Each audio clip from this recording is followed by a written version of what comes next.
Welcome to the NBA Coast to Coast podcast brought to you by thelines.com. Coming to you from the West Coast, Josh Lander, joined by Nate Weitzer on the East Coast. And we've got player props here on Friday to end the work week with you all.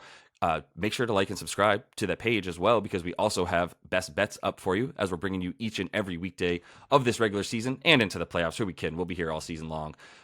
Go ahead and head to thelines.com as well. You can use the odds finder tool and prop finder tool that we have up there to make sure that you're getting the best juice available to you with all these bets that you're making in the NBA this season. Coming off a pretty good night with these props here, Nate. Was it 3-1 or 4-1? Because you also had SGA top scorer in that game where he definitely was that. They could not stop him, although D Fox was really close as well. But either way, let's get into your first play a prop here for Friday. Yeah, and Jokic, they took an assist away from him right before that game was kind of called and the starters were pulled. So he was at 13 and 9 or something, but then he got one more rebound. Anyway, yeah, it was a bit of a sweat to get both those bets in, but we got them. Look, I'm doing the same basically look here for best bets and for player props, which is Brandon Ingram over 23.5 points. But go ahead and go for 25 and you take the money line if you want. I mean, I don't see the Pelicans losing at the Hornets. Similar horrible defense compared to Washington, and the Hornets might be without Mark Williams and PJ Washington tonight to try to deal with these guys. We don't know if Zion's going to play. In his last 5 without Zion, Ingram is averaging 30, along with 5.5 assists and 35% usage, and not even playing a full slate of minutes, only 34 minutes per game. Last game without Zion, of course, 40 against this Wizards team. Charlotte defense, similarly awful, gives up the 4th most points to small forwards, gives up a ton of second chance points off the fast break recently. And if you think he shifts to power forward because Zion's out, Charlotte's even worse against that position. They give up the 2nd most points, rebounds, most assists to the power forward position. And Ingram is a guy who shoots more on the road, scores more, 25.5 this year versus 22 at home. It was also 3 points higher last season, 26 a game on the road, 31% usage, both situations. And I mean, part of the reason he's scoring more is he's just taking fewer threes, getting to the rim, getting more free throw attempts, more paint points. And that's exactly where Charlotte has been vulnerable. 56 paint points in the last 3 allowed, and a ton of points off turnovers, like I mentioned. So I'll take him to follow it up with at least a 25-point game, follow up that 40-burger. Yeah, I'm good with it. I love that bet. I'm playing it as well. I went to put it in, and you had already done so. So it's yours on this one, but it's ours as well, because I definitely ride with you on Ingram in this one. And yeah, I mean, look, if Zion doesn't play, I might ladder this up to like 35, to be honest with you, and just sprinkle like 0.1 on the 35, maybe 0.2 or 0.3 on the 30 plus, and then just take it at the 20. Like he's gonna score 30. Careful with that. I mean, the Hornets are deep. I mean, the Pels are deep now with Trey Murphy back, with Hawkins off the bench. Like they don't need Ingram to score 30 every night. He just happened to do so against the Wizards, which is another team that hemorrhages points to power forwards as well.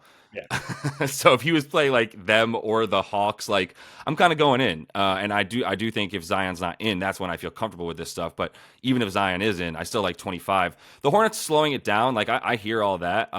It's just another good matchup to where like I might as well put a little bit on him to go all out. But I am going to go with Cade Cunningham, understanding the potential perils of this bet in a game that the Pistons are underdogs by 16.5 points, because the books don't know, like they could put it at 20. I bet people would take the Sixers in this matchup. But Cade is coming from a position that it's the only place on the floor you can score from against this team. So I'm going to take in all of it for him. I really do like the rebounds at 4.5. The assists are still going to be there for him.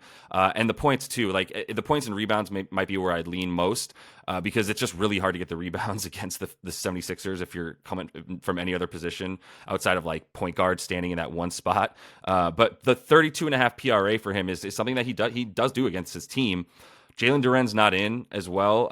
Do with that what you will, but because it's not like it really impacts his overall stats. Honestly, like he actually like gets a few less assists, obviously a few more rebounds, basically the same points. But when he does play this Philly team, his usage goes all the way up to 34%.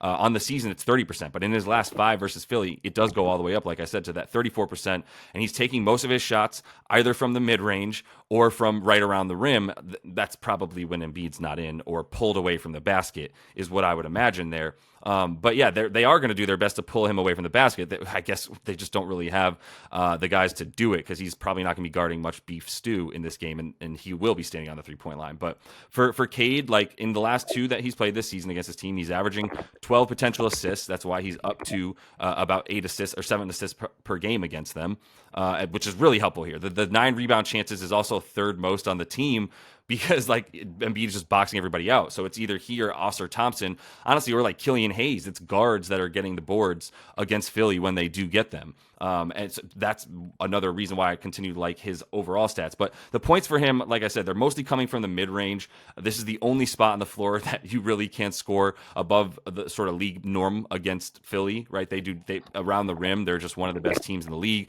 Their 3-point defense, still okay, but not as good as it was last year. D'Anthony Melton is sort of what they have out there for the most part. A little bit of Jaden Springer when he gets on the floor, decent defender, but most importantly, like you do got to shoot that mid range with Embiid in there, and that's what Cade has upped big time to get into the top 15, and how often he's shooting that, and the percentage points that he's scoring from there. So as long as he's able to shoot like a decent percentage from like 10 to 15 feet away, then he should be good for the like 22 points, and then that would get us over the 33 with I think at least 11 RA.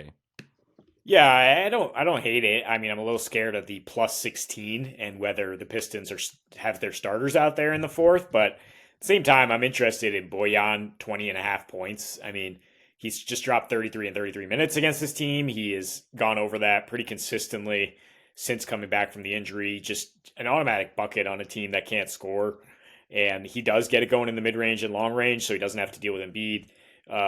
But most importantly, I think for him, every point you score gets you closer to being traded to a relevant team and get off the worst team in the NBA. So stay motivated, Boyan. You'll get out of here soon. Yeah, good. Yeah. So Raptors Hawks again here. 2 nights later, totals higher. Props are about the same though for Pascal Siakam and Scotty Barnes, and I don't see any reason they don't have success again against this team. We're talking, I mean, a 27-10 game from Scotty, a 33-7 game from Siakam last time out. And I'll go to Siakam to get 25 points and Barnes to just get 8 rebounds. And that's plus 140. I mean, you can add other stats to that conservatively. I think they both get 4 assists. Once again, I mean, I think you can put Siakam 6 rebounds, and then we're at over plus 200. Siakam averages 10 rebounds his last 4 against Atlanta, also 27 and a half a game, scored 31 in 3 of those. Atlanta is just absolutely awful against the power forward. DeAndre Hunter questionable again. We talked about Sadiq Bey's poor defense when we took Scotty 2 nights ago. They now allow 27 points per game to the position and the most rebounds per game in their last 15 with Jalen Johnson out for much of that. They also allowed the most offensive rebounds on the road. Scotty got to 10 rebounds last game despite only 1 offensive rebound, where he averages 4 per 100 possessions on the year and had 3 in each of his previous 2 meetings with Atlanta. So I think he might be good for 10 rebounds if you're feeling a little bit more bullish on that. But I think the 8 is safer. He's averaging, Scotty Barnes, 26 and 10 in his last 4 against Atlanta and has 10 rebounds in 3 straight with that pace that they play. Atlanta's just awful. I mean, you could... I'm so sad about this because I love Quinn Snyder and want DeJounte Murray to somehow fit on this team, but lost 5 straight. Their only covers in 15 games are against Washington and Detroit. Like, if you feel bullish that the Raptors could just handle this again, you can parlay their money line. Like, there's just a lot of options to say, but the safest thing to say is just like these guys, whether you consider them power forwards, shooting guards, whatever interchangeable position, they're just going to eat against this wing defense. Yeah. I like it. I didn't know how to play Siakam, but you were already going for it, and I'm happy to play with the 25 points for him. The boards, yeah, I mean, they're both power forwards. Shout out whoever felt the need to elaborate in the comments on our last YouTube video about this, where you took Scotty Barnes, and he goes, someone tell Nate that Scotty Barnes is not the power forward. It's like, nope. We know that, but this team is just made up of like 4 power forwards. So what are you talking about? But anyway, more importantly, this is the position, like the position that everybody plays on the Raptors is the one where you could just get what you want, especially in transition against this team. And I think you will see the transition points from both these guys big time in this game. So I'm going to close out with a bet that I'm only putting half a unit on because Julius Randle has burned me The last 2 times, I'm 2 for 3 betting on Julius this year.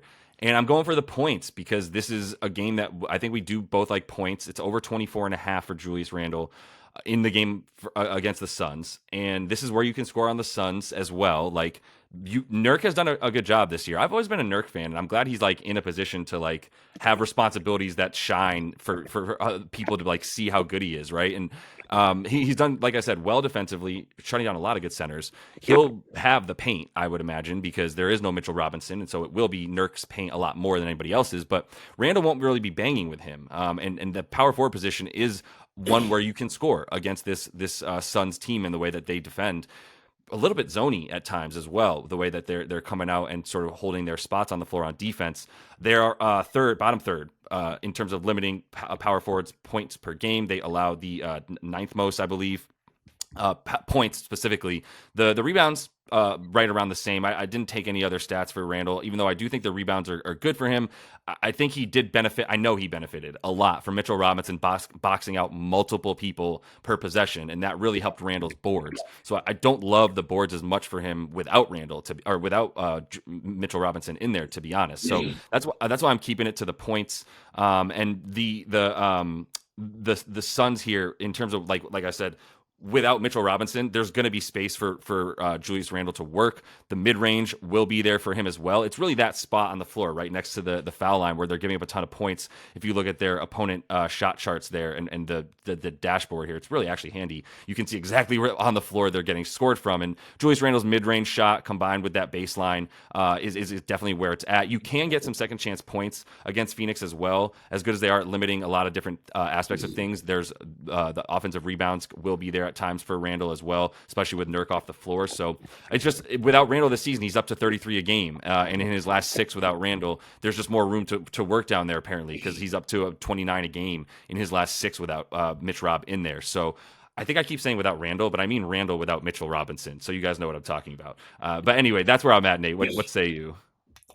Yeah, I mean you're the Knicks fan. You should have your pulse on these guys. I mean, Put that on me. hopefully if Jericho Sims can stay on the floor, then Randall gets cross matched with Durant, right? And he's a lot stronger than him. And I don't think, I mean, Durant's a pretty good defender down low still, but I think Randall will find a way to get his points.